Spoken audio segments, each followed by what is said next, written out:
गुरुर्ब्रह्मा गुरुर्विष्णुः गुरुरेव महेश्वरः गुरुसाक्षात् परब्रह्म तस्मै श्रीगुरवे नमः। चैतन्यं शाश्वतं शान्तं व्योमातीतं निरञ्जनं नादबिन्दुकलातीतं तस्मै श्रीगुरवे नमः। सीतारामस्वामी नेगेशिनले रमदेमि सीतारामस्वामी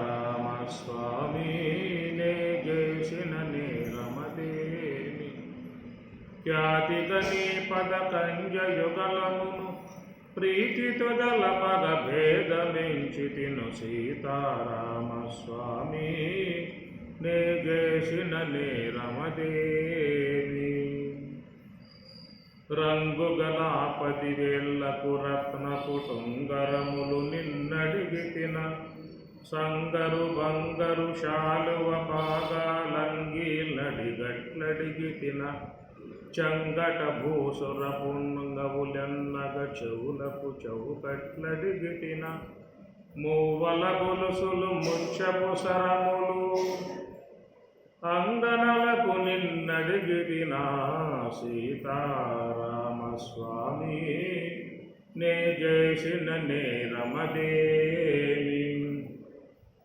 ప్రేమతో నవరత్నంబులు దాపిన హేమ కిరీటం బడిగితిన కోమలమగుని మెడలో పుష్పపు దామములిమ్మని అడిగితిన మోమోటం పడకుండగ నీదగు మొరుగులు గొలుసులు నడిగితిన కమలేక్షణమిము సేవించుటకై ఘనముగరమ్మని పిలిచితి గాని సీతారామస్వామి నే చేసిన నేరమదేవి ఖ్యాతిగని పద కంజయుగలమును ప్రీతితో దళ పద భేదమించితిను సీతారామస్వామి నే చేసిన నేరమదేవి సీతారామస్వామి నే చేసిన నేరమదేవి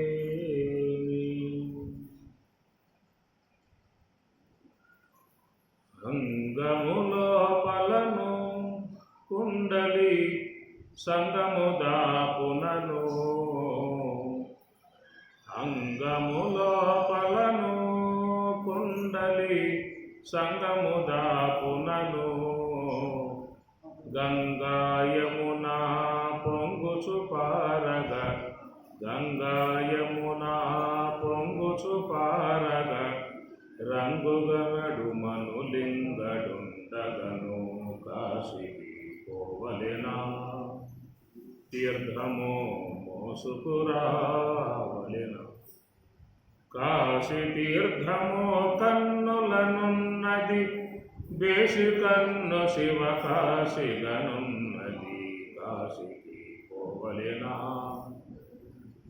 అంగములోపలను కుండలి సంగముదాపునను అంగము లోపలను కుండలి సంగము దాపునను అంగము అని చెప్పినట్టు శరీరము లోపల అని బ్రహ్మేంద్ర స్వాముల వారు చెప్తూ ఉన్నారు తత్వంలో. బ్రహ్మం గారి సాహిత్యం ఇది. అంగము లోపలను కుండలి సంగము దాపునను. మన శరీరము లోపల ఉన్నటువంటిది కుండలిని అనేటువంటి శక్తి ఉంటుందన్నమాట. కుండలి అంటే సర్పం, అంటే మన దేహంలో సర్పాలు ఉన్నాయన్నమాట.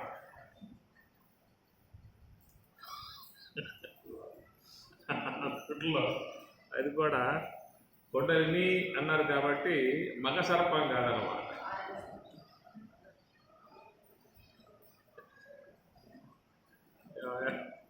ఎట్లా ఉంది పరిస్థితి? ఎక్కడ పడ్డ అమ్మగారులే లక్ష్మీనారాయణుడు, పార్వతీ పరమేశ్వరుడు. శక్తి కాబట్టి, శక్తి లేకపోతే ఏముంది? పార్వతీ పరమేశ్వరుడు, సీతారాములు, రాధాకృష్ణులు, ప్రకృతి పురుషులు, స్త్రీ పురుషులు, అత్తమామలు, వాళ్ళు ఉంటారులే, తల్లిదండ్రులు ఉంటారు. కానీ ఈ విధంగా అన్ని స్థానాల్లో కూడా మరి మీదే పై చెయ్యనమాట. కుండలి సంగము దాపునను, దాన్ని కుండలిని శక్తి అని చెప్పనంటారు. అది కేవలం ధ్యానంలో ఉన్న వాళ్ళకు మాత్రమే గోచరించేటువంటి విధానము. అది కుండలిని అనేటువంటి ఒక శక్తి మనలో ఉందన్నమాట. సర్పానికి ఆహారం గాలి అంటారు. గాలినే ఆహారంగా భుజించి సర్పాలు జీవిస్తాయట. వాస్తవమేనా? కరెక్టేనా? సర్పాలకు ఇంకే ఆహారం ఉండదా? కప్పలు గిప్పలేం తినవయ్యి తింటాయా? అంటే కప్పలు గిప్పలు తింటేనే ఆహారం, మళ్ళీ గాలి తింటా ఉంటాయి అన్నమాట. అంటే గాలి జీర్ణం కావడానికి కప్పలు తింటాయి. ఇట్లా సర్పానికి ఆహారం గాలి అనేది లోకంలో చెప్తూ ఉంటారు. ఏంటంటే బయట ఉన్నటువంటి సర్పాలు కాదు, లోపల ఉన్న సర్పం ఉంటుందన్నమాట. కుండలిని అనేటువంటి ఒక సర్పం లోపల ఉందని చెప్పేసి దాన్ని మన స్వామివారు ఏం చెప్పారంటే, కుండలిని శక్తి అని చెప్పానంటే, మనం శ్వాస బయటకు వదిలేసి కనుక బిగబెట్టండి లోనకు పోకుండా. లోపలికి గాలి లాక్కోవాలని ఒక తల్లట ఏర్పడుతుంది మనలో. అట్లా గాలి లోపలికి పీల్చండి, లోన గాలి బంధించండి. అది వదలాలనేటువంటి ఒక తల్లట మనలో ఉంటుందా? అట్లాగే బిగిస్తే పర్లేదా? అరగంట గంట ఊరుకుంటుందా? ఊరుకోదు. 2 సెకండ్ల వరకు పర్మిషన్ ఉంటుంది, కానీ అంతగా మించి ఆపుతానని చెప్పానంటే మాత్రం అది ఊరుకోదు, సర్పం ఊరుకోదు. అదనమాట.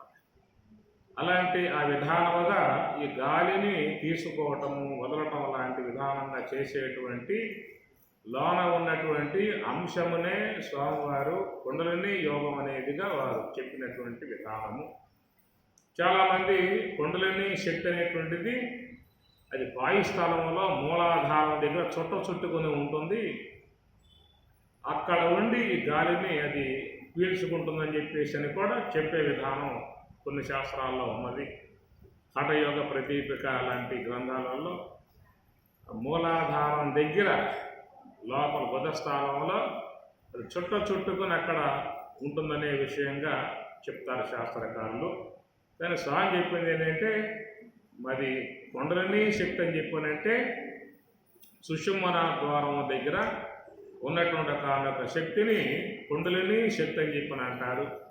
అది ధ్యానం చేసేటువంటి వారికి మాత్రమే ఆ కుండలిని దర్శనం అనేది కలుగుతుంది.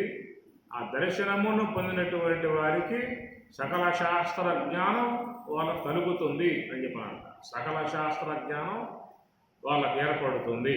అదే పతంజలి అని కూడా చెప్తారు కదా. కాబట్టి ఆ ప్రకారముగా కుండలిని అనేటువంటి ఒక శక్తి మనలో సుషుమ్నా ద్వారం దగ్గర ఉన్నటువంటి ఒక శక్తి. అది ఈ శ్వాసను పీలుస్తూ ఉంటుంది, శ్వాసను వదులుతూ ఉంటుంది. ఇట్లా ఈ గాలే ఆహారముగా భుజిస్తూ వదులుతున్నటువంటి ఒక శక్తికి వాళ్ళు కుండలిని అనేటువంటి పేరు పెట్టారన్నమాట. వాళ్ళు పెట్టిన పేరు. అంగములోపలను కుండలి సంగము దాపునను, గంగాయమునా పొంగుచు పారగా రంగుగా నడుమను లింగడుండగను. అక్కడ గంగా యమున అనే నదులు 2 ఉన్నాయని చెప్పేసి అని. మామూలుగా గంగా యమున అంటే మనం అలహాబాద్ పోవాలి. అలహాబాదులో మరి త్రివేణి సంగమం అని చెప్పి ఉంటుంది. ఆ త్రివేణి సంగమంలో చాలామంది స్నానాలు కూడా చేసే విధానం ఉంటుంది. అందరికీ కూడా తెలిసినటువంటి అంశం అదే. అలహాబాదులో ఉన్న త్రివేణి సంగమం గంగా యమున మధ్యలో అంతర్వాహినిగా ప్రవహించేటువంటి సరస్వతి నది లోపల ప్రవహిస్తుందని చెప్పేసి అని, అది గుప్తగామిని, కనపడేటువంటిది కాదు, అది త్రివేణి సంగమము. అక్కడ స్నానం చేసినట్లయితే వాళ్ళ సద్గతి లభిస్తుంది, మోక్షం సిద్ధిస్తుంది అని చెప్పేసి కూడా చెప్పేటువంటి మాట. మనం చూసినట్లయితే అక్కడ చూస్తే అలహాబాదులో గంగ తెల్లగా వచ్చే ప్రవాహం, యమున నల్లగా నీలంగా వచ్చేది మనం చూస్తాం, స్పష్టంగా చూస్తాం. అక్కడ రెండు కలిసేటువంటి, రెండు నదులు కలిసేటువంటి యొక్క నదీ సంగమము అని చెప్పని అన్నారు. నదీ సంగమములో సరస్వతి ఎక్కడ అని చెప్పనంటే అది గుప్తగామిని, అంతర్వాహిని, లోపల ప్రవహిస్తూ ఉంటుంది, అందరు కనపడేటువంటిది కాదు. ఇది మనం వినేటువంటి యొక్క మాట. దాన్ని పారమార్థికముగా చెప్పేటువంటి యొక్క అంశం ఏంటంటే, మనలోనే ఆ త్రివేణి సంగమం అనేటువంటిది ఉన్నది. ఆ మనలో ఉన్నటువంటి ఆ సుషుమ్న అనేటువంటి ఆ సుషుమ్న ద్వారం నుండి ప్రవహించేటువంటి గంగా, యమున అనేటువంటి నదులు మనలో ప్రవహిస్తున్నాయి అని చెప్పేసి అని, ఆ మధ్యలో ఉన్నటువంటి అంతర్వాహినిగా ఉన్నటువంటి దానినే సరస్వతి నాడి అని చెప్పని అంటారు. ఆ సరస్వతి నాడిగా చెప్పేదే సుషుమ్న ద్వారం అని చెప్పి. కాబట్టి గంగా, యమున రెండు మనలో ఉన్నాయి. గంగ తెల్లగా ఉంటుంది, యమున నల్లగా ఉంటుంది. ఈ ప్రకారంగా చూస్తే మనలో అవిద్య, విద్య. అవిద్య నల్లగా ఉంటుంది, విద్య తెల్లగా ఉంటుంది. ఈ అవిద్య విద్యల యొక్క సంగమ విధానంలో మరి లోపల సుషుమ్న అనేటువంటి యొక్క ఆ ద్వారము, దానిని గుప్తగామిని, అది సరస్వతి నాడి, సకల విద్యలకు నిలయమై ఉన్నటువంటి యొక్క నాడి. ఆ సుషుమ్న అనేటువంటి యొక్క నాడిలో ప్రయాణం చేసిన వాళ్ళు, సుషుమ్న ద్వారంలో ప్రవేశించినటువంటి వారికి సకల విద్యలు కూడా వాళ్ళకి కరతలామలకముగా ప్రాప్తిస్తాయని చెప్పని వారు సర్వజ్ఞులు, సర్వశాస్త్ర పారంగతులుగా, సర్వజ్ఞులుగా వారు. ఎందుకంటే స్వతసిద్ధముగా వాళ్ళకి ఆ విద్య వచ్చేస్తుంది. వాళ్ళల్లో బ్రహ్మజ్ఞానాన్ని పొందినటువంటి యొక్క వాళ్ళల్లో ఆ సరస్వతి నాడి ఉన్నది, ప్రవాహోపహంగా వచ్చేస్తుంది. దాన్ని ప్రత్యేకంగా మరి చూసినట్లయితే వాళ్ళ ఆ ప్రవాహం అనేది ధారాపాతంగా అది స్వతసిద్ధముగా అది వచ్చేస్తుంది అన్నమాట. అది రావాలంటే వాళ్ళ సుషుమ్న ద్వారం దగ్గర ఉన్నటువంటి శేష దర్శనం కాగలిగితే అలాంటి వారికి విద్య అనేది స్వతసిద్ధంగా వచ్చేస్తుంది. అది వాళ్ళల్లో ఉన్నటువంటి యొక్క విద్య ఊరే విద్య. మామూలుగా ఏంటంటే ఊరే విద్య. ఏదో కొన్ని శాస్త్రాలను అధ్యయనం చేయటం వల్ల వచ్చేటువంటి మాటలు వేరు.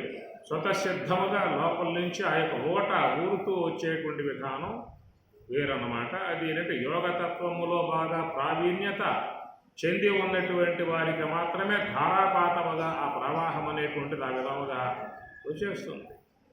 పోతన ఉన్నాడు అనుకోండి, ఆయన రాస్తున్నాడు అంటే పద్యాలు ఎట్లా వస్తున్నాయి, ప్రవాహం వచ్చి పడింది కదా. ఆ గంగా ప్రవాహంలాగా, గంగలాగా ప్రవాహంలాగా భాగవత రచన, భాగవత పద్యాలు అట్లా ఆసువుగా చూడండి. కావాలంటే భాగవతం ఎట్లా అద్భుతంగా ఉంటుందో పద్యాలన్నీ కూడా.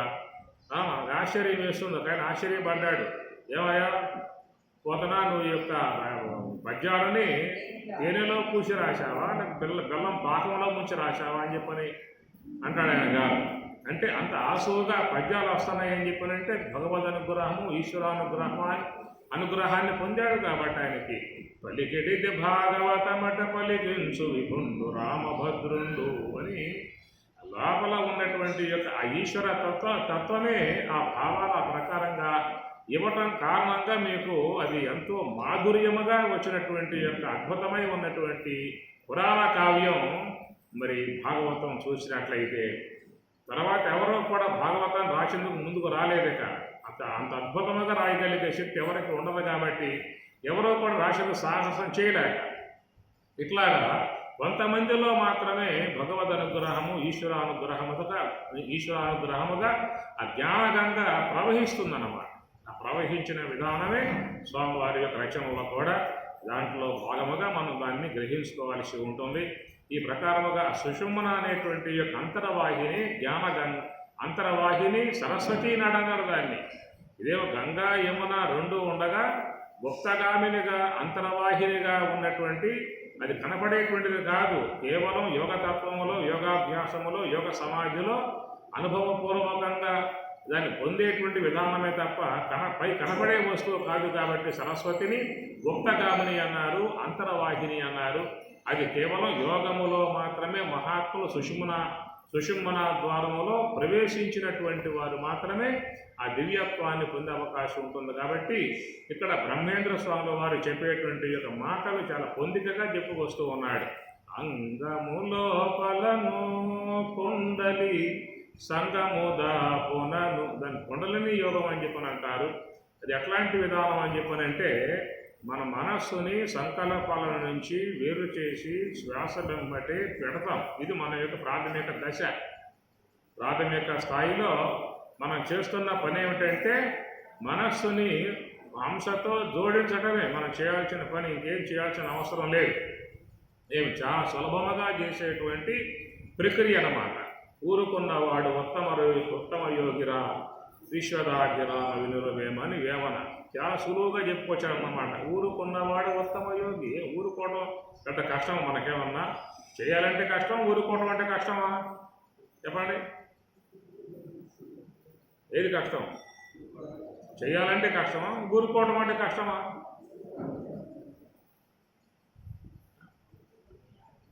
అది చెలువగ పువ్వులు జీరుట కంటే బొలుపుగ కనుగవ మూయుట కంటే అనువగు ఈ అమనస్క పదంబే సులభము సూక్ష్మము సౌఖ్యము వత్స అని అంటాడు రాముడు ఆంజనేయ స్వాముల వారితో. ఆంజనేయ, ఎంత సులభం అంటే సుషుమ్నా ద్వారంలో ప్రవేశించడం, ఆ యోగ సమాధిని పొందటం ఎంత సులభము అని చెప్పనంటే చెలువుగ పువ్వులు జీరుట కంటే, ఒక పువ్వు గిల్లాలని చెప్పనంటే ఎంత కష్టం చెప్పండి? కష్టం ఉందా లేదా చెప్పండి? ఒక పువ్వు గిల్లాలంటే కష్టం ఉందా లేదా? లేదా? కానీ అది కష్టమే. దానికంటే సులువుగా ఉంటుందట. బొల్లు పొగ కన్నుగవ మూయుట కంటే, రెప్ప ముయ్యాలంటే కూడా కష్టమే కదా. పైకి పోయిన రెప్పని కిందకు లాగాలంటే కష్టం కదా. కష్టం లేదా?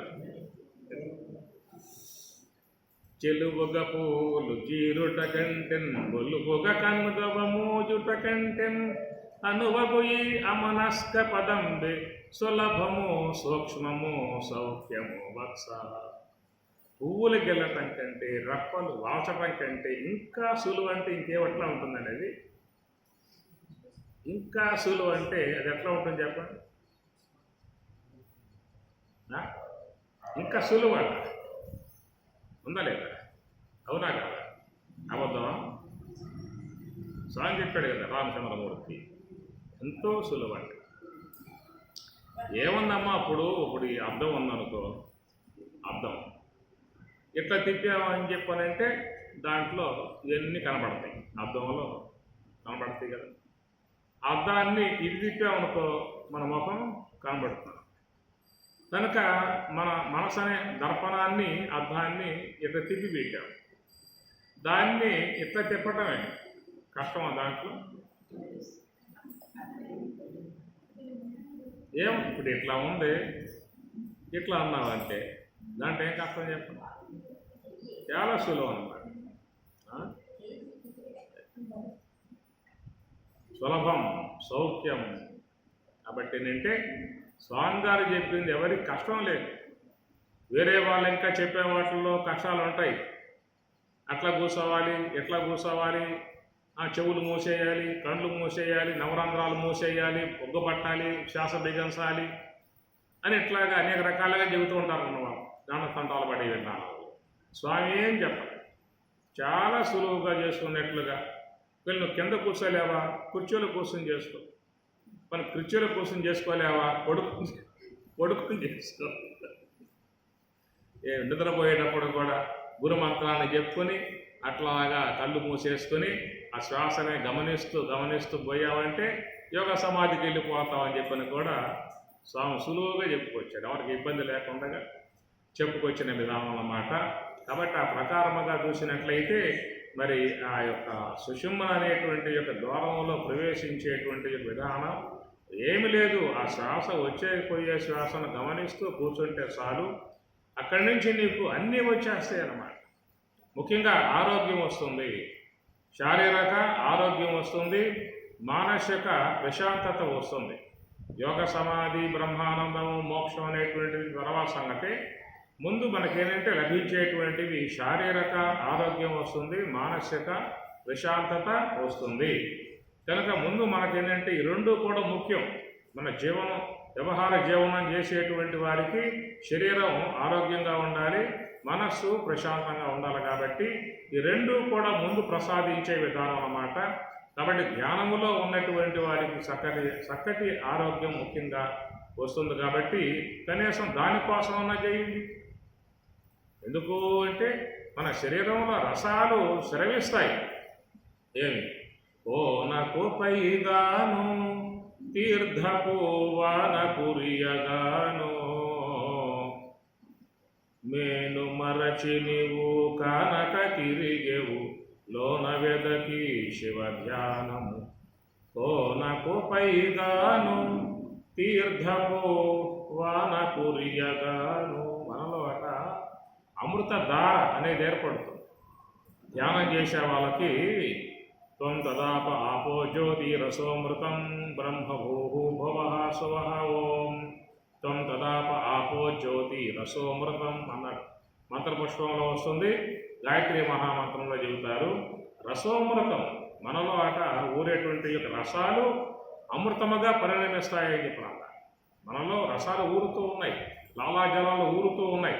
ఈ లాలాజలాలు ఊరేటువంటివన్నీ కూడా అమృతముగా పరిణమించినప్పుడు, అలాంటి అమృతముతో అమృత ధారలతో మన యొక్క దేహం తడపబడ్డప్పుడు మన శరీరంలో ఉన్నటువంటి యొక్క రుగ్మతలకు హేతువుగా ఉన్నటువంటి కణజాలం అంతా కూడా అంతరించి మన శరీరాన్ని ఎంతో పవిత్రముగా తేజోవంతముగా చేయగలిగేటువంటి యొక్క విధానమంతా మనకి ధ్యానములో సంప్రాప్తిస్తుందన్నమాట.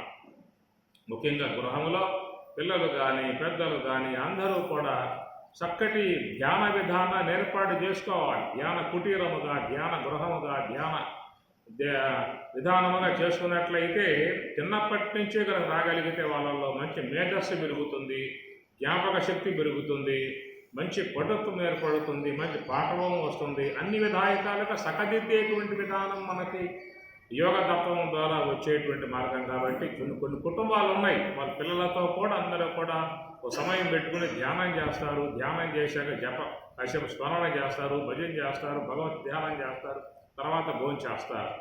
ఇలాంటి ఒక సదాచారాన్ని కొంతమంది గృహాలలో ఏర్పాటు చేసుకుంటారు. అట్లా ఉంటాయి అన్నమాట. అట్లాగా మరి ఈ యొక్క ఆధ్యాత్మిక విధానముగా ఉన్నటువంటిది. కాబట్టి మనం పిల్లలకు చిన్నప్పటి నుంచే ఒక మంచి అలవాటు, మంచి సంస్కారాన్ని ఇవ్వటం కూడా పెద్దలుగా ఉన్నటువంటి వారి బాధ్యత. మనం ఎన్నెన్నో నేర్పుతాం వాళ్ళకి. మనం నేర్పాల్సింది ఏమిటంటే ఇలాంటి సద్విచారణగా ఉన్నటువంటి యొక్క మాటలు, మరి ఈ ధ్యానం యొక్క సంబంధమై ఉన్న ప్రక్రియ, ఇవి నేర్పినట్లయితే వాళ్ళ యొక్క జీవన విధానం మంచిగా ఏర్పడే అవకాశం ముఖ్యంగా ఉంటుంది. గృహస్థులుగా ఉన్నవారు ఈ విషయాన్ని గమనించుకోవాల్సి ఉంటుంది.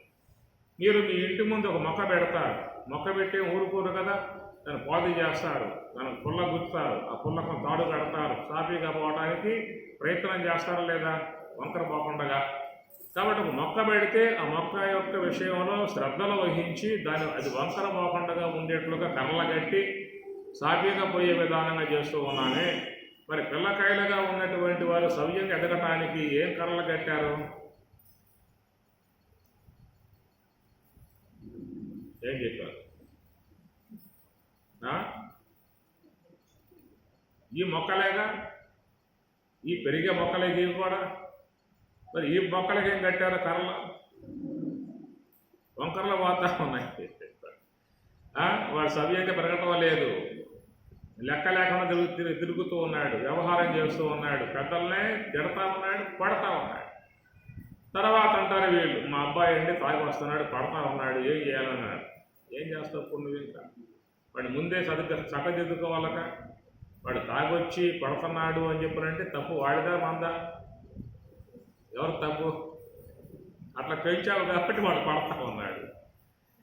కాబట్టి పెంపకంలో సరిగ్గా పెంచినట్లయితే కొడతాడా వాడు? ఏమన్నా మాతృదేవో భవ అనడ, పితృదేవో భవ, ఆచార్య దేవో భవ, అమ్మ నాన్నకు నమస్కారం చేస్తాడు, చక్కగా వాళ్ళకి భోజనం పెడతాడు, మంచిగా వాళ్ళకి ఆరోగ్యం లేకపోతే మందులు ఇప్పిస్తాడు, మందులేసి కాస్త సేవలు చేస్తాడు.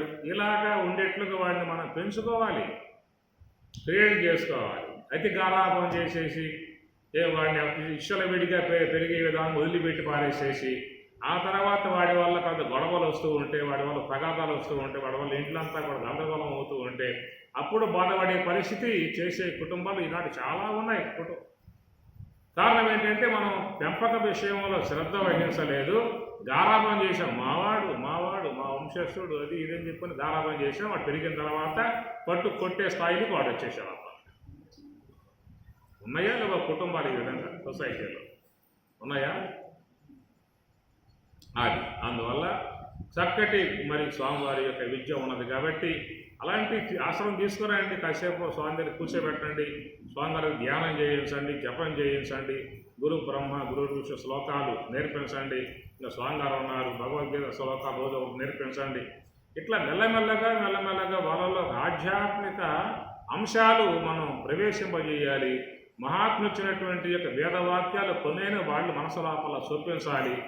ప్రార్థనా సంబంధ శ్లోకాలను కొన్నికి నేర్పాలి, మంచి మాటలు కొన్ని వినిపించాలి.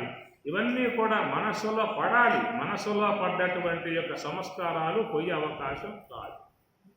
మనస్సులో పడ్డటువంటి సంస్కారాలు ఎప్పటికీ ఉంటాయన్నమాట. అందుట్లో చిన్నప్పుడు వేసేటువంటి శ్లోకాలు అది పోవేట, పెద్ద అయిన తర్వాత వేయాలంటే దాంట్లో పట్టవు. పెద్ద అయిన తర్వాత చూడండి, ఒక శ్లోకం కంఠస్థం చేయండి, ఉంటుందేమో చూడండి. నిన్న కంఠస్థం చేసి ఉదయం కల్లా ఏదో పాదం పోయి ఉంటుంది, ఉండవు, జ్ఞాపకం ఉండవు అన్నమాట. ఎందుకంటే లోపల మొత్తం నిండిపోయింది, స్టోర్ అయిపోయింది. ఆ టీవీ సీరియల్, ఈ టీవీ సీరియల్, అది ఇది లోక వార్తలు మొత్తం నిండిపోయింది లోపలంతా కూడా. ఒక శ్లోకం పెడదామా అంటే పొద్దున కల్లా ఆ పై పాదము కింద పాదము పోయి ఉంటుంది అన్నమాట. అది చిన్నపిల్లలైతే ఎంపిటీ క్యాసెట్లు అన్నమాట. దాంట్లో బాగా మనస్సులో వాళ్ళకి చుచ్చుకుపోతాయి, స్థిరంగా ఉంటాయి, జ్ఞాపకం ఉంటాయి. వాళ్ళ పెద్ద అయిన తర్వాత ఆ శ్లోకాలు వాళ్ళ జ్ఞాపకం వస్తాయి. వాళ్ళ మనస్సులో వేసేటువంటి భాగవత పద్యాలు కానీ, సుమతి పద్యాలు కానీ, వేమన పద్యాలు కానీ ఇవన్నీ మీరు వెయ్యిండి కావాలంటే వాడు పెద్ద అయిన తర్వాత వాడు జ్ఞాపకం చేసుకుంటాడు. మా నాన్నమ్మ ఈ ప్రకారం మాకు చెప్పింది, రామాయణం చెప్పింది, భారతం చెప్పింది, సుమతి పద్యాలు చెప్పింది, వేమన పద్యాలు చెప్పింది, భాగవత పద్యాలు చెప్పింది, నాకు పాడతాడు.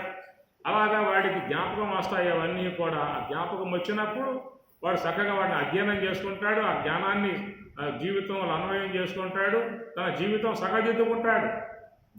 సకదిద్దుకుంటాడు. కాబట్టి మన పిల్లలకి సంపదలు ఇచ్చే ప్రయత్నం చేస్తూ ఉన్నాము, సంస్కారం ఇచ్చే ప్రయత్నం చేద్దాము. సంపదలు వాడు సంపాదించుకుంటాడు, పెరగటం వల్ల, పెద్ద అవ్వట్లా, చదువుకోవట్లా, ఉద్యోగాలు రావట్లా, వాడు సంపాదించుకోలేడా? బడవా నువ్వు సంపాదించాడు పెట్టాలి నువ్వేమన్నా. కాబట్టి నువ్వు ఇవ్వాల్సింది ఏమిటి? మన పూర్వీకులై ఉన్నటువంటి యొక్క మహాత్ములు ఋషులు ఏ జ్ఞానాన్ని మనకు ఇచ్చారో మనం ఆ జ్ఞానాన్ని వాడికి అందించాలి, అందించే ప్రయత్నం అన్నా చేయించాలి. ఈ ప్రకారంగా కుటుంబాలలో పిల్లలందరూ కూడా మంచిగా పెరగాలని చెప్పానంటే అలాంటి సంస్కారాన్ని పూర్వకాలం ఇచ్చుకుంటూ వచ్చారు. ఈ మధ్యలో కట్టయిపోయింది. చిన్నప్పుడు కృష్ణపరమాత్మ చిన్నప్పుడు వెళ్ళిపోయాడు పాపం తల్లి దగ్గర నుంచి. ఆ జైల్లో ఉండగానే తల్లికి దూరం అయిపోవాలి కృష్ణుడు. దూరం అయిపోయి 12వ ఏటో 15వ ఏటో మళ్ళా తండ్రి వద్దకి తల్లి వద్దకు వచ్చాడు కృష్ణుడు. మరి వచ్చిన తర్వాత దగ్గర పెట్టుకోవాలిగా. ఏం చేశారు? ఉపనయన సంస్కారం చేయించారు. సాందీపుని ఆశ్రమం పంపించేశారు. అన్నమాట సాందీప ఆశ్రమం అరణ్యంలో ఉంటే అక్కడ పంపించేశారు. ఎంతో కాలంగా చిన్నప్పుడే దూరం అయిపోయినటువంటి యొక్క బిడ్డ 12వ 15వ ఏటకు లభించినప్పుడు మరి గారాబాగా చూసుకోవాలి కదా. ఏం చేశారు? ఉపనయన సంస్కారం చేయించారు, నామకరణం చేయించారు, తీసుకుపోయి గురువుకి అప్పచెప్పారు. అప్పని సాందీప ఆశ్రమంలో, సాందీపుని యొక్క ఆశ్రమంలో చాలా కాలం విద్యాభ్యాసం చేసిన తర్వాత మళ్ళీ ఆయన గారు తన నగరానికి వచ్చినటువంటి యొక్క విధానం అన్నమాట. ఉందా లేదా చెప్పండి. మరి వృద్ధాప్యం ఎప్పుడు మనకు బిడ్డలు పుట్టరో అనేటువంటి దిగులుతో ఉన్నటువంటి దశరథ మహారాజుకి వృద్ధాప్యములో ఏదో పుత్ర కామేశ్వయాగం చేయటం వల్ల ఏదో దైవానుగ్రహంతో శ్రీహరి రామావతారముగా జరించిన విధానం రాముడు, లక్ష్మణుడు, భరతుడు, శత్రుఘ్నుడు ఎప్పుడు పుట్టారు? ఎప్పుడో ఆయనకి 80 ఏళ్ళు దాడిపోయాయి. 60 ఏళ్ళు అని చెప్పి ఉంటుంది. 70 వేసుకోండి మీరు, 60,000 సంవత్సరాల, సరే 60,000 అని చెప్పండి దమ్మగారు, 70,000 వేసుకోండి.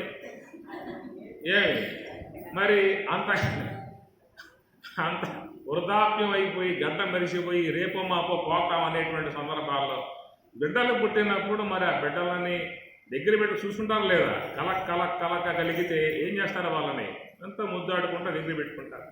మరి అలాంటి విధానంలోనే కొంచెం 5 ఏళ్ళు రాగానే ఉపనయన సంస్కారం చేసి తీసుకుపోయి కొన్ని వశిష్ఠ ఆశ్రమంలో పడేశారు. ఆశ్రమాలు ఏముంటాయి? తివాచీలు ఉంటాయా, దిండ్లు ఉంటాయా, పొరుపులు ఉంటాయా, మంచాలు ఉంటాయా, కంచాలు ఉంటాయా? అక్కడ ఏముంటాయి చెప్పండి? ఏముండవు అక్కడ. అరణ్యం అది. అందుకు గురుకుల ఆశ్రమంలో ఇలా పెట్టిన తినాలంటే వీళ్ళు పట్టుకుపోయి ఇవ్వడానికి అవకాశాలు లేవు. నగరం నుంచి క్యారియర్లు పోతాయా మధ్యాహ్నం కల్లా భోజనము? క్యారియర్ అదేముంటే గురువు గారు ఏం పెడితే కందమూలాదులు కానీ, పండ్లు కానీ, ఇంకేదో దుంపలు కానీ, గింపలు కానీ అవి తినాల్సిందే. నేల పడక పడుకోవాల్సిందే, సన్నిధి స్నానం చేయాల్సిందే, గురువు గారికి సేవ చేయాల్సిందే. ఆ ప్రకారం మరి రాముడు, లక్ష్మణుడు, భరత, శత్రుఘ్నుడు నలుగురు కూడా మరి వశిష్ఠ ఆశ్రమంలో ఉండి విద్యాధ్యానం చేశారని చెప్పానంటే ఎందుకు? ఆ సంస్కారం రావాలనేటువంటి యొక్క ఉద్దేశమే కదా. ఇది మనకున్నటువంటి యొక్క సంస్కృతి అన్నమాట. కాబట్టి ఈ ప్రకారంగా మరి మన బిడ్డలను తీసుకో మనం కూడా అరణ్యాలు పడేస్తామా? ఆశ్రమాల్లో పడేస్తామా? చెప్పండి, పడేస్తారా? మా ప్రియపుత్రుడు అమ్మో వాడు బాధపడతాడు. కనీసం అరణ్యాల్లో పడేయకపోయినా చెప్పిన చూస్తే ఇంట్లో అయినా స్వామివారి పిలిస్తే రాడా? అయ్యా రాయా, మా ఇంటికి మా పెద్ద అన్నాడు చెప్పండి, చెప్తాడు కదా. లేదు మీరే ఆశ్రమం రాండి, స్వరాజ్య ఆశ్రమం మంచిగా ఉంది కదా, సాయంత్రం పూట రాండి, పిల్లల్ని తీసుకురండి, భగవద్గీత శ్లోకాలు, పద్యాలు, సుమతి పద్యాలు, వేమన పద్యాలు, భాగవత పద్యాలు కొన్ని పడేయండి బుర్రల్లో. పడేస్తే ఈ పూట పడేస్తే రేపు మనకు వాళ్ళు సేవలు చేసే పరిస్థితి ఏర్పడుతుంది. వయసు పైబడిన తర్వాత మనం ఏమి చేసుకునే విధానం ఉండదు కదా. వృద్ధాప్యం అయిన తర్వాత కొంత పరిస్థితులు మారిపోతాయి, వ్యవహారం మారిపోతుంది. ఆ పక్క వాళ్ళు చూసే పరిస్థితికి మనం వచ్చేస్తాం. ఆనాడైనా కొంచెం వాడు ప్రేమతో దగ్గర ఉండి చూసుకునే స్థాయి రావాలి కదా. ఇక తీసుకుపోయి వృద్ధాశ్రమంలో పడేయాలి. మావాడయ్య ఏం చేస్తే చేయనీ కాక వృద్ధాశ్రమాల్లో పారేస్తాడు, నదుల్లో ముంచేస్తాడు అని చెప్పానే. ఏం చెప్పాను నేను ఇప్పుడు? ఏం చెప్పలేదా?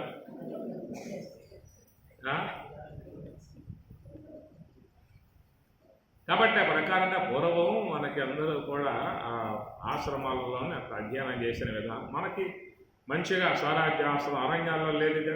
సామాన్యంగా ఆశ్రమాలు అరణ్యాలలో, ఇక్కడ పొలాల్లో ఇట్లా ఉంటాయన్నమాట.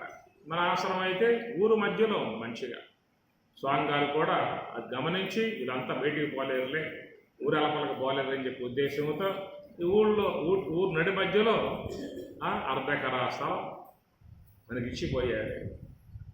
ఒక్క ప్లాట్ మనం ఇస్తాం వరకైనా, ఒక ప్లాట్ ఏదో మనం ఇస్తాం ఎవరికైనా. అర్ధెకరా స్థలం ఆయన ఇచ్చిపోయాడు మనకి. ఏంటి 40 సెంట్లు? 40 సెంట్లు అంట. సరే ఏదో ఒకటి మొత్తానికి ఇచ్చారుగా స్వామివారు మనకి. 40 అయినా ఇచ్చినట్లేగా మనందరిదే ఆశ్రమం అని చెప్పినట్టే. అది గమనించాల్సినటువంటి యొక్క అంశము. చక్కటి వేద విధాయకం ఉన్నటువంటి యొక్క ఆశ్రమం గల స్వరాజ్య ఆశ్రమంలో నేను చెప్పేది పిల్లలకు మంచి సంస్కార ధనాన్ని వాళ్ళకి పంచవండి, వాళ్ళు బాగా పెరిగే అవకాశం ఉంటుంది. అంగము లోపలను కుండలి సంగము దాపునలో గంగాయమున పొంగుచు పారగా రంగుగా నడుమను లింగడుండగను. గంగాయమున మహాత్ముల యొక్క ఆ ప్రవాహం ఎప్పుడూ కూడా గంగా ప్రవాహం, యమునా ప్రవాహం మనకు ఉంటుంది. ఏమి జ్ఞాన ప్రవాహ విమలాది గంగా సాకాశకాహం నిజబోధ రూపాన్ని శంకరాచార్య వారు కూడా అంశాన్ని గురించే ఆయన కూడా మాట్లాడాడు. బ్రహ్మేంద్ర స్వాముల వారు కాశీ గురించి తత్వం రచిస్తే శంకరాచార్యుల వారు చూసి మరి కాశీ పంచకం అని చెప్పని 5 శ్లోకాలు ఆయన గారు రాస్తాడు కాశీ మీద శంకరాచార్యుల వారు. అనగా మరి మనోనివృత్తి పరమోపశాంతి సా తీర్థవర్య మణికర్ణికాచ జ్ఞాన ప్రవాహ విమలాది గంగా సాకాశికాహం నిజబోధరూప జ్ఞాన ప్రవాహ విమలాది గంగా. ఎంతోమంది కాశీకి పోతూ ఉన్నారు, గంగలో మునకేస్తూ ఉన్నారు, సమస్త పాపాలు పోయాయని చెప్పి భావించుకుంటూ ఉన్నారు. కాశీకి పోయించారు లేదు మీరు? ఎన్నిసార్లు పోయించారు? చాలాసార్లు పోయించున్నారు. అది ఒకసారి పోయారు. చాలామంది చాలాసార్లు పోయొచ్చు ఉంటారు. గంగలో స్నానం చేసి ఉంటారు.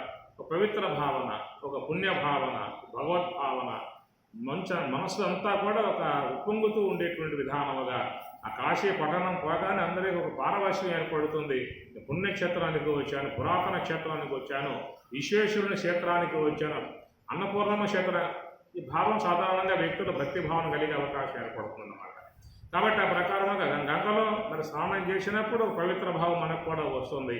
ఇదంతా కూడా అంటే పుణ్య విధానం అన్నమాట. ఆ పుణ్య విధానంలో మనకి చక్కటి సద్భావన, భగవద్భావన అన్నీ వస్తాయి. భగవద్భక్తి చాలా జీవితంలో ముఖ్యమై ఉన్నటువంటి యొక్క అంశము. అయితే ఇక్కడ ఏంటంటే మరి కాశీకి పోయి కాశీ గంగలో స్నానం చేసినట్లయితే సమస్త పాపాలు పోతాయనేటువంటిది ఒక భావన ఉంటుంది. సమస్త పాపాలు పోతాయని చెప్పని కాదు, కానీ స్థూలదేహం పవిత్రమవుతుంది. స్థూలదేహంలో రుగ్మతలు పోతాయి.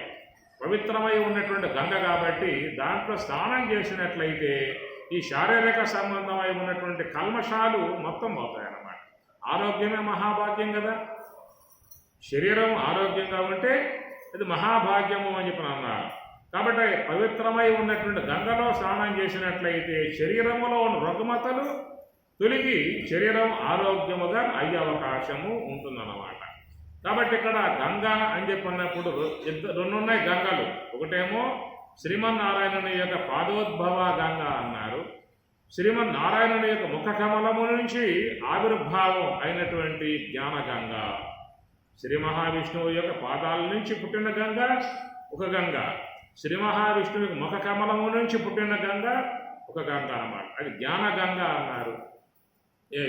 కాబట్టి ఆ యొక్క కాశీలో ఉన్న గంగలో స్నానం చేసినట్లయితే శరీరం పవిత్రం అవుతుంది. జ్ఞాన గంగలో స్నానం చేసినట్లయితే సూక్ష్మదేహం పవిత్రం అవుతుంది. మరి సూక్ష్మదేహంలో ఉన్న కల్మషాలన్నీ తొలగిపోవాలని చెప్పినట్లయితే జ్ఞాన ప్రవాహ విమలాది గంగ, జ్ఞాన ప్రవాహము అన్నారు. ఇది జ్ఞాన గంగ, గీత గంగోదక స్నానం అని చెప్పి అంటున్నారు కదా. అట్లా మహాత్ముల నుంచి జాలువారేటువంటి సుషుమ్న ద్వారము నుండి, తురియ ద్వారము నుండి ప్రవాహ రూపముగా వచ్చేటువంటి జ్ఞాన గంగ. అది మహాత్ముల నుంచి ప్రవహించేటువంటి గంగ. ఉపనిషత్తుల సారమై ఉన్న గంగ, భగవద్గీత సారమై ఉన్నటువంటి గంగ. దాన్ని ఎప్పుడూ కూడా మనస్సు అనేది దాని ద్వారా పవిత్రం కావాల్సి ఉంటుంది. ఎంతెంత మనం బ్రహ్మ విద్యను అధ్యయనం చేస్తూ ఉంటామో అంతంతగా మన యొక్క సూక్ష్మ దేహము పవిత్రమవుతుంది అని అర్థం. కాబట్టి ప్రకారముగా మరి ఉపనిషత్తులు ఎప్పుడు అధ్యయనం చేయాలి? భగవద్గీత అధ్యయనం చేయాలి. భగవద్గీత శ్లోకాలు మనసుకు బాగా రావాలి, శ్లోకాలు కంఠస్థం కావాలి. మనకున్నటువంటి యొక్క శోకాలంటే దుఃఖాలు, అనేక దుఃఖములు, అనేక బాధలు, అనేక వేదనలు అనేక రకాలుగా వచ్చి పైన పడతా ఉన్నాయి. ఈ యొక్క కల్మషాలు, ఈ దుఃఖములు, ఈ బాధలు, ఈ వేదనలు మనసును బట్టి పీడించేవిగా ఉన్నటువంటివన్నీ కూడా దూరంగా పోవాలని చెప్పనంటే మన మనస్సులో జ్ఞాన గంగ అనేది ప్రవహించాలి. మహాత్ముల యొక్క వాక్యాలు బాగా ప్రవహించాలి. ఉపనిషత్తులను అధ్యయనం చేయండి, భగవద్గీతను అధ్యయనం చేయండి, భాగవత పద్యాలని చక్కగా అధ్యయనం చేయండి. ఎక్కువ సమయం ఉన్నంత వరకు గ్రంథ పఠనము, సద్గ్రంథ పఠనాన్ని చేస్తూ ఉండాలి. మనస్సు లోపలికి జ్ఞానాన్ని చూపించాలి. మనస్సు లోపల ఎంత పుణ్యం పెట్టాలో అంత పుణ్యం పెట్టండి, ఎంత జ్ఞానం పెట్టాలో అంత జ్ఞానాన్ని చూపించండి. ఏం చెప్పాను? సూక్ష్మ దేహం ఉంది కదా అందరికీ. కొంతమందికే ఉందా? ఉందనే విషయం కన్ఫర్మేనా? లేదనే విషయమా? ఉన్నట్లుగా ఉందనిపిస్తుందా? ఉందా అనిపిస్తుందా? ఏమి? అందువల్ల సూక్ష్మదేహం ఉంది కాబట్టే స్థూలదేహం వ్యవహరిస్తూ ఉన్నది. ఈ దేహం కూర్చున్నా, నుంచున్నా, నడిచినా కానీ కారణాలు ఏంటంటే సూక్ష్మదేహం ఉండబట్టి. ఆ సూక్ష్మదేహం కాస్త కనుక బయటికి వెళ్ళిపోయిందా అంటే ఈ దేహంలో ఏ క్రియలు ఉండవు. చూసేది లేదు, వినేది లేదు, తినేది లేదు, ఏవి కూడా చేసే అవకాశాలు లేవు అన్నమాట. కాబట్టి ప్రకారముగా మరి ఆ లోపల ఉన్నటువంటి యొక్క సూక్ష్మదేహాన్ని పవిత్రం చేసుకోవాల్సిన బాధ్యత ప్రతి ఒక్కరికి ఉన్నది. ఎందుకంటే ఆ సూక్ష్మదేహం అనేదే మన భవిష్యత్తు ప్రణాళిక. రాబోయే ప్రణాళిక అంతా సూక్ష్మదేహం యొక్క సంస్కారం మీదే ఆధారపడి ఉన్నది. కాబట్టి మనం ఈ యొక్క లోకములో శాశ్వతముగా ఉండే అవకాశాలు లేవు. ఎవరు ఈ లోకంలో శాశ్వతముగా ఉండబోయేది ఉందా? ఉండే అవకాశాలు ఏం లేవా? హిరణ్యకశిపుడికి ఆ భావన కలిగింది. అందరూ పోతూ ఉన్నారు, మనం ఎందుకు పోవాలి అనుకున్నాడు. అయితే పోకుండా ఉండాలంటే ఏం చేస్తే పోకుండా ఉండే అవకాశం ఉంటుందో కూడా ఆలోచన చేశాడు. దానికి వాడు తపస్సుని పూనుకున్నాడు. తపస్సు కూడా ఘోరంగా చేశాడు. అంటే సాగు లేకుండా ఉండాలనేటువంటి భావన కలిగింది వాడికి. సాగు లేకుండా ఉండాలనే భావం లోకంలో దాదాపు అందరికీ ఉంటుంది. సద్దామనే ఉద్దేశం ఎవరికి ఉంటుంది? సావకుండా ఉండాలనే ఉద్దేశమే కదా. అన్ని రకాలుగా మందులు వాడటం కానీ, ఇంకా రక్త మార్పులు కానీ, కిడ్నీల మార్పులు కానీ, లివర్ల మార్పులు కానీ, తలకాయల మార్పులు కానీ చేసుకోవడంలో ఉద్దేశం ఏమిటి? శాశ్వతంగా ఉండాలని చెప్పి ఉద్దేశమే. కాబట్టి అలాంటి ఆలోచన అందరికీ ఉంది, కానీ క్రియారూపకంగా వాడు ఆ రంగంలో ప్రవేశించాడు. ఇట్లా తపస్సు ద్వారా సాధించే ఉద్దేశంతో ఘోరంగా తపస్సు చేశాడు. ఏమి? సంశవురాతములను పిపీలికలు మేధకరవ్య రక్తంబులున్ సంశీర్ణంబులు చేసి పట్టి తినగా శల్యావశిష్టుండవై వంశక్షన్న తృణావలీయుత మహావల్మీకమందు ఇంద్రియ భ్రంశమింతయు లేక నీకు నిలువం ప్రాణంబులెట్లుండెనో అని భాగవతంలో తపస్సు చేశాడట. ఎట్లాంటి తపస్సు విధానం అని చెప్పనంటే దంశవ్రాతములను ప్రపీలికలు మీద క్రవ్య రక్తంబులను సంశీర్ణంబులు చేసి పట్టి తినగా అడవియగలు చేమలు మొత్తం పట్టేసి సంశీర్ణం, అరే నాయన నువ్వు మాంసం తీసుకొని రక్తం దాక్కుంటాను, నువ్వు ఇంకొకటో ఇట్లా పంచుకున్నాయన్నమాట. ఎన్ని కూడా ఆ దేహాన్ని పంచుకొని పట్టి తినగా శల్యావశిష్టుండవై ఎముకలు మాత్రమే ఉన్నాయట వాడికి, ఏమి లేవు లోపలేక, మాకు తినేసాడు. అట్లా తపస్సు చేశాడు వాడు. ఇప్పుడు మనం కూడా ధ్యానం చేస్తూ ఉంటాం కదా. ఒక దోమ అట్లా వాలిందా అంటే ధ్యానం అట్ట పోతే చాలు కళ్ళ ముందు.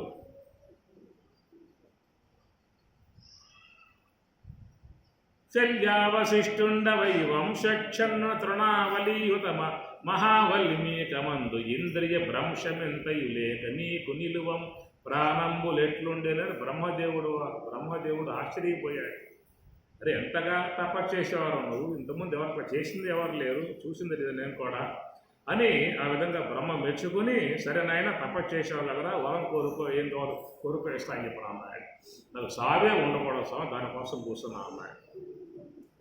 నేను చేసిన దానికోసం తపస్సు అంటాను, నాకు సాగు లేకుండా ఉండాలి, వరం ప్రసాదిస్తే చాలు అని చెప్పిన అన్నాడు. సాగు లేకుండా ఇవ్వాలంటే ఎట్లా కదా, సరే నాకే సాగు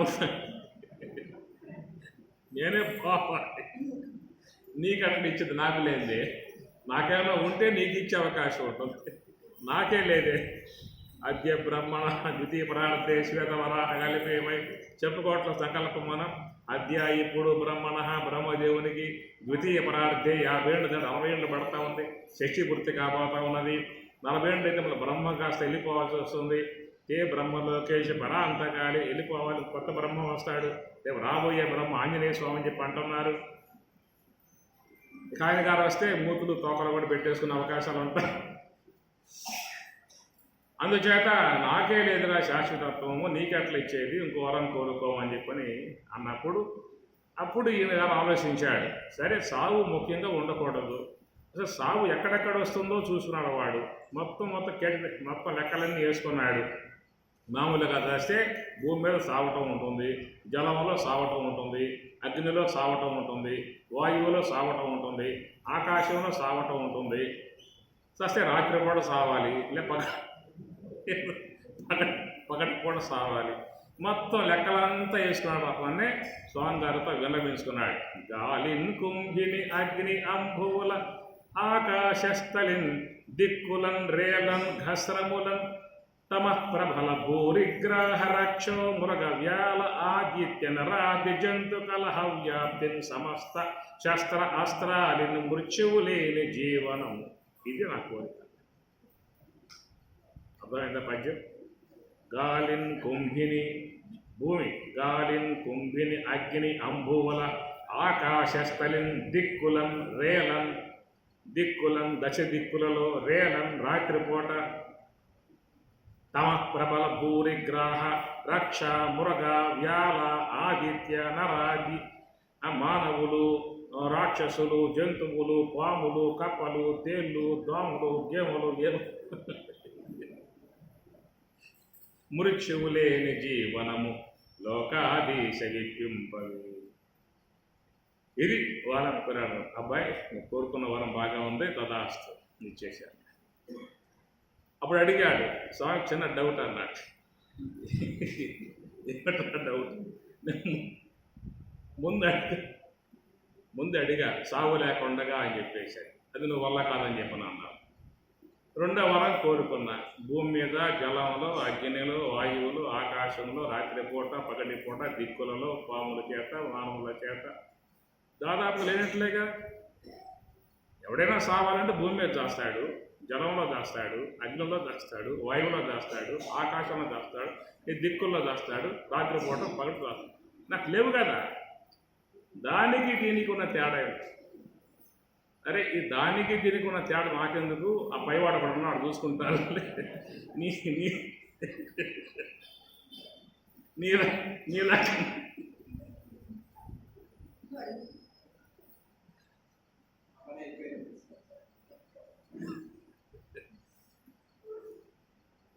నీ లెక్క నీది వాడు.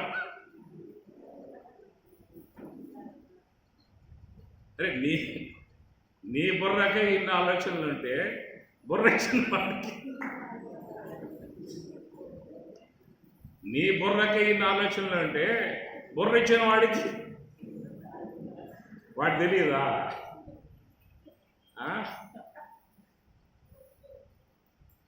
ఇది మానవుడు. టెక్నాలజీ వచ్చింది, అన్నీ గుర్తించేస్తున్నాం, అన్ని పరిశీలన చేస్తున్నాం కాబట్టి అన్నీ కూడా గుర్తించేసాం, అంతా కూడా మొత్తం చూసేసాం. ఇంకెక్కడ దేవుడయ్యా అనే మాటలు ఈనాడు వినపడతా ఉన్నాయి. వైజ్ఞానికంగా పెరిగాం, టెక్నాలజీ పెరిగింది, అన్నిటినీ గుర్తించాం, అన్నిటినీ కూడా శోధించాం, అన్ని కనిపెట్టాం అని చెప్పి అంటూ ఉన్నాయి. ఎన్ని కనిపెట్టావు అని చెప్పానంటే దేంతో కనిపెట్టా?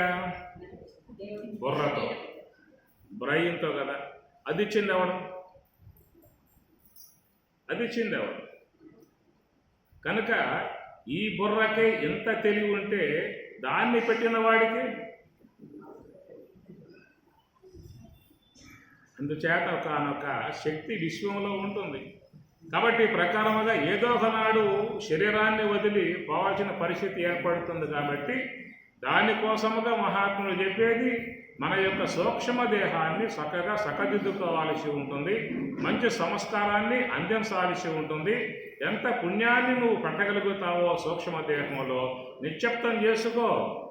మన రేపనే ఆలోచన ఒకటి ఉంది కదా, రేపెట్లాగు, రేపెట్ల భవిష్యత్తు, రేపెట్ల కుటుంబం, రేపెట్ల పిల్లలకి, రేపెట్ల పిల్లలకి, వాళ్ళ పెంపుదలకి, పెళ్ళిళ్ళకి అని చెప్పిన విధానాలుగా రేపు గురించి ఆలోచించేటువంటి విధానములో మరి దేహానంతరం కూడా మనం కొంత ఆలోచించుకోవాల్సిన ఆవశ్యకత ఉంటుందిగా. రేపెట్లా అన్నప్పుడు మరి ఆ రేపు గల ఆ యొక్క సూక్ష్మ దేహం యొక్క విషయంలో చూసినట్లయితే దాని మంచి సంస్కారము, జ్ఞాన సంస్కారము, పుణ్య సంస్కారాన్ని మన సూక్ష్మ దేహంలో మనం పెట్టుకోవాల్సినటువంటి యొక్క ఆవశ్యకత ముఖ్యంగా ఉంటుంది అనేటువంటి యొక్క భావనగా జ్ఞాన ప్రవాహ విమలాది గంగా సాకాశికాహం నిజబోధ రూప జ్ఞాన ప్రవాహ అన్నారు. కాబట్టి కాశీలో ఉన్న గంగలో స్నానం చేసినట్లయితే మన దేహ మాలిన్యాలు పోతాయి. ఈ జ్ఞాన గంగలో స్నానం చేస్తే మన మనోమాలిన్యాలు పోతాయి, మనసులో ఉన్న కల్మషాలు పోతాయి. అనేక కల్మషాలు మన మనస్సులో చేరిపోయి ఉన్నటువంటివి. కాబట్టి మనసును మనం శుద్ధం చేసుకోవాలని చెప్పన్నట్లయితే దేని ద్వారా శుద్ధం చేస్తాం? జ్ఞాన జలం, జ్ఞాన గంగ అన్నారు. జ్ఞాన జలముతో శుద్ధం చేసుకోవాల్సి ఉంటుంది సూక్ష్మ దేహాన్ని అన్నమాట. అర్థమవుతుందా? 4 పూట్ల స్నానం చేయకపోతే ఎట్లా ఉంటుంది చెప్పండి? ఒక వారం కాలం పాటు బట్టలు ఎట్టకుండా అట్లాగే ధరించుకుంటూ పోతుంటే ఎట్లా ఉంటుంది చెప్పండి? ఒక 2 నెలల కాలం పాటు గృహం చెమ్మకుండా కాపురం చేస్తే ఎట్లా ఉంటుంది చెప్పండి? ఒక 3 నెలల కాలం పాటు పాత్రలో తోమకుండా వండింది వండుకుని తింటూ ఉంటే ఎట్లా ఉంటుంది? ఆరోగ్యంగా ఉంటావా లేదా? ఉండవా? ఏ పూట పాత్రలు ఆ పూట తోముకోవాలి, ఏ పూట బట్టలు ఆ పూట శుద్ధం చేసుకోవాలి, ఏ పూట శరీరాన్ని ఆ పూట శుద్ధం చేసుకోవాలి, ఏ పూట గృహాన్ని ఆ పూట శుద్ధం చేసుకోవాలి. 2 నెలలు 3 నెలల కాలం పాటు అట్లాగే మండలం కాలం పాటు అని చెప్పిన పెట్టుకున్నట్లయితే అందరికీ ఆసుపత్రులలోనే టికెట్ బుకింగ్ చేసుకోవాల్సిన పరిస్థితులు ఏర్పడతాయి. 2-3 పూటలకి ఎట్లా అయిపోతున్న పరిస్థితిగా ఉన్నట్లయితే మరి ఆ సూక్ష్మ దేహాన్ని పవిత్రపరుచుకోవడానికి ఏం చేస్తున్నామని చెప్పాను మనం. మనోశుద్ధి కావాలి కదా. మనసు అనేటువంటి యొక్క వస్తువుని దాన్ని పవిత్రం చేసుకోవాలిగా. దేహం పవిత్రం చేసుకోవాలి. గృహశుద్ధి, వీధి శుద్ధి, పాత్ర శుద్ధి, వస్త్ర శుద్ధి అన్నీ చేసుకుంటున్నప్పుడు మరి మనోశుద్ధి, దానికోసమే జ్ఞాన ప్రవాహ విమలాది గంగా, జ్ఞాన ప్రవాహం గల ఈ గంగా ప్రవాహాన్ని మనం ఎప్పుడూ కూడా మనసు లోపలికి ఆస్వాదించాలి. కాబట్టి అంగములోపలను కుండలి సంగముదాపునను గంగాయమున పొంగుచు పారగ రంగుగా నడుమను లింగడుండగను. రంగుగా నడుమను లింగడుండగను. ఎంత బాగా ఆ బ్రహ్మంగారు ఆ సాహిత్యంలో భావన అందిస్తూ ఉన్నాడు. ఏది గంగా యమునలకు మధ్యలో ఉన్నటువంటి యొక్క సరస్వతి అనేటువంటి యొక్క అంతర్వాహిని సరస్వతి గుప్తగామినిగా ఉన్నటువంటి యొక్క సుషుమ్నా ద్వారములో ఆ శివతత్వం ఉంది. లింగడు అంటే శివతత్వం ఆ సుషుమ్నా యందు ఉన్నటువంటి విధానం. కాబట్టి అక్కడి నుంచి మహాత్ముడి యొక్క జ్ఞానగంగా ప్రవాహముగా వస్తూ ఉంటుంది. కాబట్టి మనం దాన్ని ఎప్పుడు కూడా ధరిస్తూ ఉండాలి. కోనకు పైగాను తీర్థపూవన కురియగాను మేను మరచి నీవు కానక తిరిగెవు లోన వెదకి శివ ధ్యానము చేయక కాశికి పోవలెనా తీర్థము మోసుకురావలెనా. కాశి తీర్థము కన్నులనున్నది వేసి కన్ను శివ కాశిగనున్నది కోనకు పైగాను. కోన అంటే పద్యం ఉంది అని చెప్పింది. కానని భూమిలో కస్తూరి కోనలో, కానని భూమిలో కస్తూరి కోనలో మందరగిరి మీద మర్రి చెట్టు, చెట్టుకు కొమ్మలు చెర్పింప 10 నూర్లు కొమ్మ కొమ్మకు 1,000,000 కోతులుండు. నగదరం బైనట్టి నడి కొమ్మ మీదను నక్క ఒకటున్నది చొక్కవలెను. చొక్కకు తూర్పున సుస్థిరమైనట్టి సూర్య చంద్రాదులు తేజరిల్లు. దీనికర్థంబు చెప్పిడి దేశికునకు నెలలు 12 గడువిస్తి నేర్పుతోడా అన్నాడు పైగీనగా. దీనికర్థంబు చెప్పిడి దేశికునకు నెలలు 12 గడువిస్తి నేర్పుతోడా. సంవత్సర కాలం ఇచ్చాట. పద్యం చెప్తా రాసుకోండి.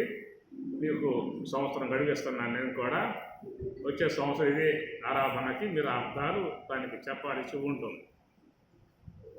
కానని భూమిలో కస్తూరి కోనలో మందరగిరి మీద కోనకు పైగాను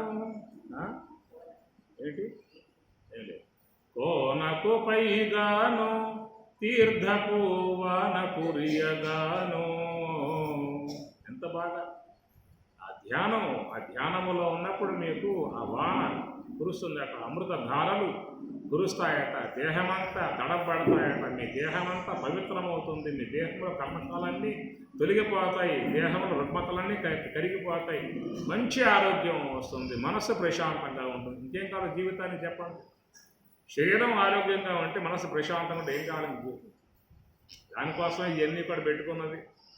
కనుక మనస్సుని చక్కటి కంట్రోల్లో పెట్టగలిగేటువంటి విధానముగా ఏ యొక్క ధ్యానం ఉన్నదో ఆ ధ్యానాన్ని మన స్వామివారు మంచిగా అందించిన విధానం. కాబట్టి మనం ఆ భావాల మనసంతా బాగా నింపుకోవాలి, మనసంతా కూడా బ్రహ్మ విద్యతో నిండిపోవాలి. అప్పుడే మన జీవితం పావనమవుతుంది.